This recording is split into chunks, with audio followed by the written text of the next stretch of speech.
मित्र, तुम तो इतनी जी तोड़ मेहनत करते हो, फिर भी अपने परिवार का भरण पोषण नहीं कर पा रहे हो, क्या बात है? अरे भाई, मैं तुम्हें क्या बताऊं। मैं मेहनत तो बहुत करता हूँ, लेकिन जितनी मैं मेहनत करता हूँ उतना अनाज मुझे नहीं मिल पाता।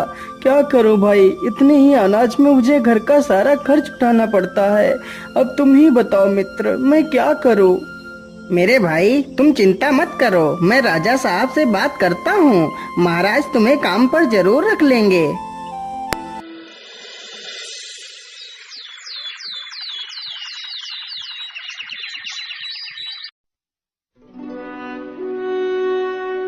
अगले ही दिन पन्ना लाल राजा से बात करता है। महाराज, वह बहुत ही ईमानदार है। वह हमारे साथ मिलकर इस बगीचे को और भी हरा भरा बना देगा। ठीक है पन्ना लाल, तुम कल ही अपने मित्र को अपने साथ लेकर आना। अगले ही दिन पन्ना लाल हीरा लाल को भी अपने साथ ले जाता है।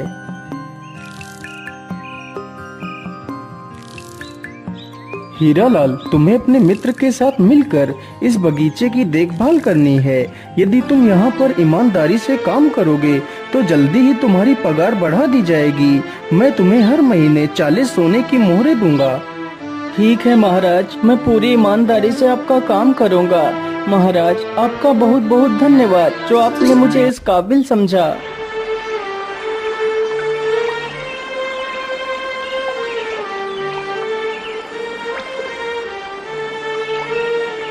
अगले ही दिन से हीरा लाल अपने मित्र पन्ना लाल के साथ काम करने लगता है। इसी प्रकार कई दिन गुजर जाते हैं।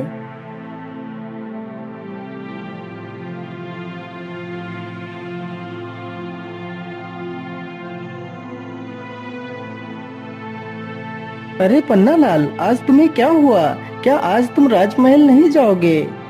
अरे भाई, मैं तुम्हें क्या बताऊं, आज तुम अकेले ही चले जाओ। आज मेरी तबीयत कुछ ठीक नहीं लग रही है। महाराज को कह देना कि मैं आज नहीं आ सकता। हीरा लाल अकेले ही जाता है और बगीचे में काम करने लगता है।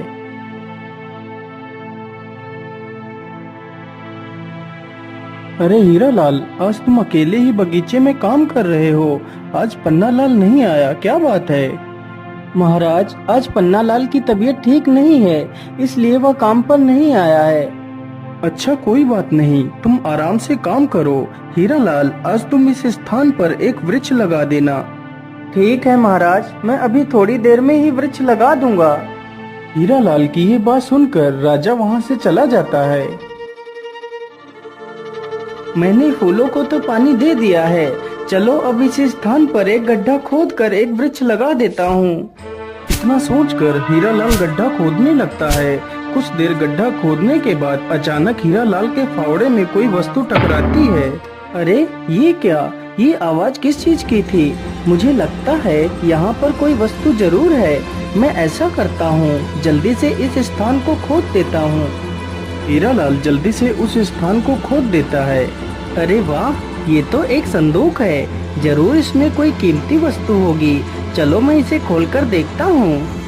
हीरा लाल जैसे ही संदूक को खोलता है तो देखता है, अरे वाह, यह संदूक तो सोने की मोहरों से भरा हुआ है।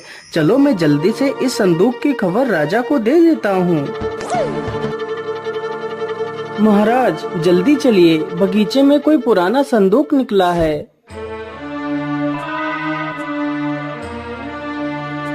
अरे वाह हीरा लाल, यह संदूक तो मेरे पुरखों का है। इस संदूक को तो मैं कितने वर्षों से ढूंढ रहा था, लेकिन मुझे यह संदूक नहीं मिला और आज तुमने इस संदूक को ढूंढ लिया।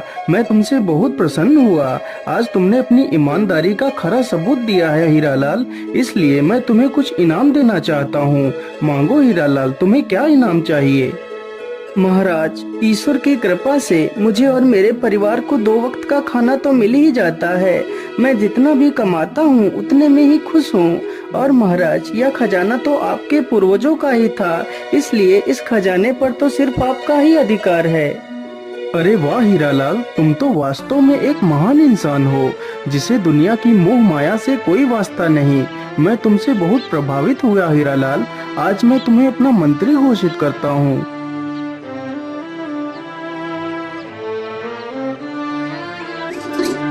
अगले ही दिन से हीरालाल मंत्री बन जाता है।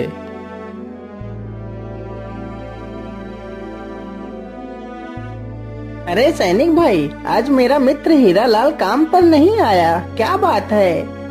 अरे पन्नालाल भाई, अब हीरालाल माली नहीं रहा, अब वह इस राज्य का मंत्री बन गया है। महाराज ने हीरालाल को मंत्री बना दिया है। क्या मेरा मित्र मंत्री बन गया है? अरे वाह, इससे ज्यादा खुशी की बात मेरे लिए और क्या हो सकती है। सैनिक भाई, मैं अभी अपने मित्र से मिलकर आता हूँ। अरे नहीं पन्नालाल, तुम अंदर नहीं जा सकते, चुपचाप जाकर अपना काम करो, तुम्हें अंदर जाने की कोई आवश्यकता नहीं है। लेकिन सैनिक भाई, वो तो मेरा मित्र है, तो मैं आखिर अपने मित्र से क्यों नहीं मिल सकता? पन्नालाल के बार बार बोलने पर भी सैनिक पन्नालाल को अंदर नहीं जाने देते। यह देखकर पन्नालाल बड़ा दुखी हो जाता है और वहां से वापस बगीचे में चला जाता है, लेकिन उसका मन हीरालाल के बिना नहीं लग रहा था। सैनिकों, जाओ और मंत्री जी को उनके घर छोड़ कर आओ। राजा का आदेश होते ही सैनिक हीरालाल को रथ पर बिठा लेते हैं। तभी उसका मित्र पन्नालाल आ जाता है। अरे भाई, तुम तो मंत्री बन गए हो, तुम्हें मंत्री बनने पर मेरी तरफ से ढेर सारी शुभकामनाएं।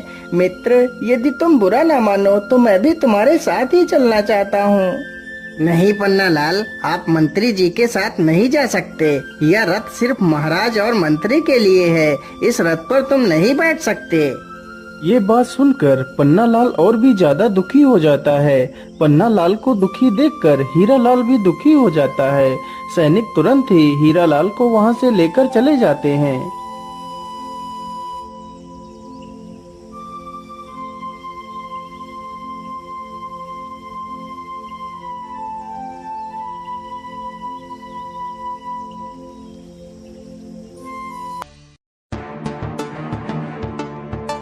अरे ये क्या, ये वृक्ष अचानक से सूखने कैसे लगा? देखते ही देखते पूरा वृक्ष कुछ ही पलों में सूख जाता है। ये देखकर पन्नालाल काफी ज्यादा परेशान हो जाता है।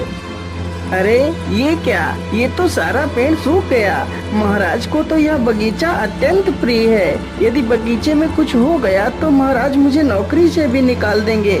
मुझे जल्दी से चलकर महाराज को सारी बात बता देनी चाहिए। पन्नालाल तुरंत ही राजा के पास जाता है और सारी कहानी सुना देता है। लेकिन पन्नालाल, आखिर अचानक से पेड़ कुछ ही पलों में कैसे सूख सकता है? इसका क्या कारण है? महाराज, ऐसा होना संभव है, यदि बगीचे के ऊपर से कोई पर वाला सर्प निकल जाए तो उस स्थान की सारी हरियाली धीरे धीरे नष्ट हो जाती है। लेकिन मंत्री जी, क्या इस रोग को रोकने का कोई उपाय नहीं है? महाराज, इसका उपाय तो है, लेकिन उपाय बड़ा कठिन है। मेरे साथ भी एक बार ऐसा हुआ था महाराज, मेरी फसल भी लगभग सारी नष्ट हो गई थी। तब मैंने एक साधु से इसका उपाय पूछा था। महाराज, काली कंजा वन में एक जादुई बोलने वाला पेड़ है, यदि उसकी पत्तियां मिल जाएं तो उन पत्तियों का रस पानी में मिलाकर पौधों पर डालने से हमारा बगीचा पहले की तरह हरा भरा हो जाएगा। तो फिर ठीक है पन्नालाल, तुम जाओ और उस पेड़ की पत्तियां लेकर आओ। क्षमा कीजिए महाराज, लेकिन उस पेड़ से पत्तियां लाना सबके बस की बात नहीं है। वह वृक्ष पहले पहेलियां पूछता है, फिर अपनी पत्तियां देता है। तो इसमें और भी अच्छी बात है, आखिर मैं भी देखूं पन्नालाल कितना बुद्धिमान है। महाराज, यदि आपकी आज्ञा हो तो मैं भी पन्नालाल के साथ जाना चाहता हूँ। नहीं मंत्री जी, यह छोटे मोटे कार्य तो हमारे नौकर भी कर सकते हैं, तुम्हें वहां जाने की कोई आवश्यकता नहीं। राजा इतना कहकर पन्नालाल को अकेले ही पत्तियां लेने के लिए भेज देता है, लेकिन हीरालाल अपने मित्र के लिए बहुत ही चिंतित था। पन्नालाल उस पेड़ को ढूंढते ढूंढते उसी काली कंजा वन में पहुंच जाता है।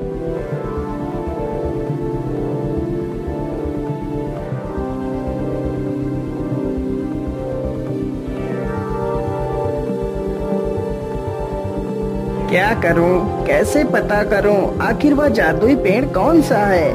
मैं ऐसा करता हूं, इसी स्थान पर जोर जोर से आवाज लगाता हूं। यदि यहाँ पर कोई जादुई पेड़ होगा तो वह जरूर बोलेगा।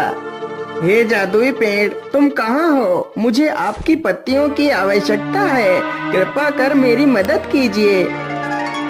हाँ हाँ इंसान, क्यों नहीं, मैं तुम्हें अपनी पत्तियां दे सकता हूँ। यदि तुम मेरी 3 पहेलियों के सही जवाब दोगे तो मैं तुम्हें अपनी पत्तियां दे सकता हूँ। लेकिन याद रहे, यदि तुमने मेरी पहेलियों के गलत जवाब दिए तो मैं तुम्हें हमेशा के लिए बंदी बना लूंगा। ठीक ठीक ठीक है वृक्ष देवता, आप अपनी पहेली पूछ सकते हैं। तो फिर बताओ मेरी पहली पहेली, ऐसा क्या है जिसे हम देख तो सकते हैं लेकिन छू नहीं सकते? पन्नालाल पहेली सुनकर डर जाता है क्योंकि उसे उस पहेली का जवाब नहीं पता था। मुझे लगता है तुम्हें मेरी पहेली का जवाब नहीं पता है। चलो मेरी दूसरी पहेली सुनो। मैं अलबेला कारीगर, काटू काली घास, राजा रंक सिपाही, सिर झुकाते मेरे पास। तथा मेरी तीसरी पहेली, खुशबू है पर फूल नहीं, जलती है पर जलन नहीं। लेकिन वृक्ष देवता, मुझे तो इन तीनों पहेलियों का जवाब नहीं पता है। अरे इंसान, तुमने तो मेरी एक भी पहेली का जवाब नहीं दिया, इसलिए मैं तुम्हें पत्तियां नहीं दे सकता और वादे के अनुसार तुम्हें बंदी बनाना पड़ेगा। इतना कहकर वृक्ष पन्नालाल को बंदी बना लेता है। उधर पन्नालाल का मित्र हीरालाल पन्नालाल से मिलने के लिए तरकीबें सोच रहा था। महाराज, आज मेरा स्वास्थ्य कुछ ठीक नहीं लग रहा, इसलिए आज मैं आराम करना चाहता हूँ महाराज। ठीक है मंत्री जी, आप जाकर आराम कर लीजिए। मंत्री चुपचाप महल के पीछे के दरवाजे से निकल जाता है।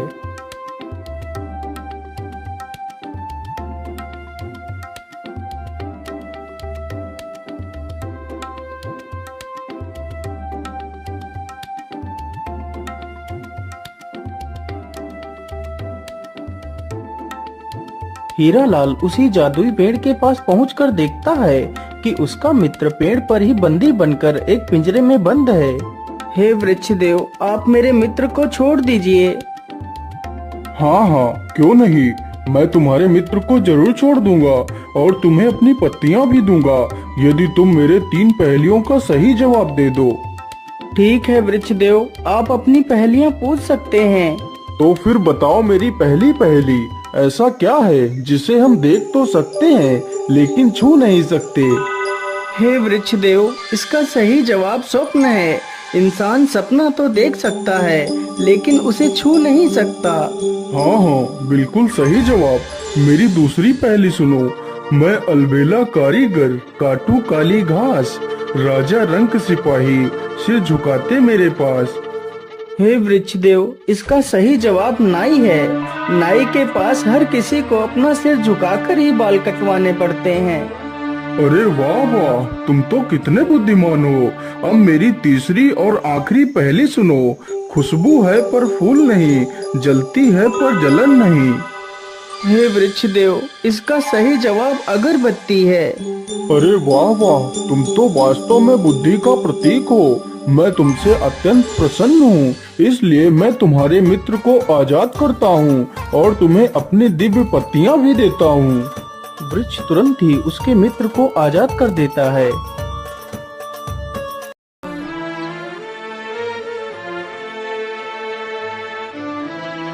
हीरालाल अपने मित्र पन्नालाल को अपने गले से लगा लेता है। मेरे मित्र, मैं मंत्री बनकर तुमसे कितना दूर हो गया। मुझे मंत्री नहीं बनना है। पहले तो हम साथ में ही रहते थे, साथ में ही काम करते थे, लेकिन अब तो तुमसे मिलना भी मुश्किल हो जाता है। मैं आज ही महाराज को बोल दूंगा कि मुझे मंत्री नहीं बनना है, मैं माली बनकर ही खुश हूँ।